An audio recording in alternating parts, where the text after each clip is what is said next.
આ ગામની દેવી તાંત્રિકો માટે મહાયક્ષિણી અને સાધારણ લોકો માટે વાઘ માતા. દશેરાના દિવસે વાઘ માતા દર્શન આપે અને લોકોના દુઃખ દર્દ બીમારી દૂર કરે. આ દહેરાએ તો માતા વિમલા પર પ્રસન્ન થાય. વિમળા, દેવ બાપુ, વિમળા! જુઓ ને, વિમળાને શું થયું?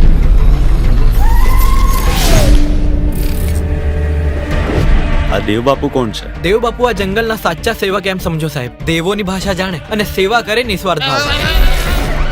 આ પહેલા તમારું પોસ્ટિંગ ક્યાં હતું? Gir national park. આ આટલી હારી જગા છોડીને તમે આ વિરાન જંગલમાં શું કામ આવ્યા? જંગલમાં આગ લઈને ક્યાં જવું છે? તમે હોય કે તમારા દેવબાપુ? પેલા પરમિશન લઈને આવો. हमारी आसपास तो 8 रोगियों છે. આખો ગામ બીમાર છે. આ બધું તો ખુલ્લા પગાને કારણે જ થઈ રહેલું છે. આ ખુલ્લા પગા શું છે? ખુલ્લો પગો એકવાર વળગે ને એટલે ખલ્લાસ.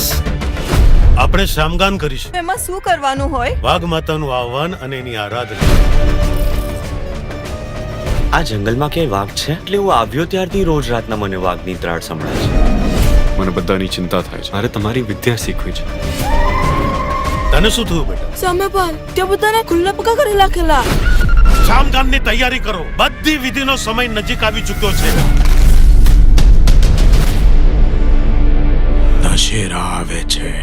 આ બધામાંથી વાઘ માતાની શ્રદ્ધા દૂર કર, અંધશ્રદ્ધા વધાર. ખુલ્લા પગા.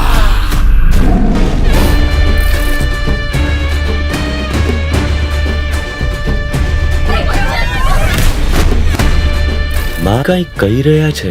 શું? રાહુ એ વાઘ માતાને કોઈના શરીરમાં કેદ કરીને ફરીથી લઈ જવા માંગે છે.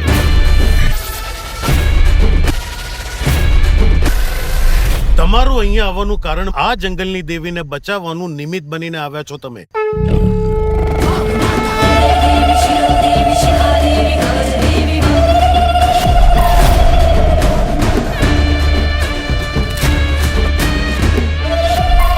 હું વીર પુરોહિત, આપણા જંગલનો નવો રક્ષક.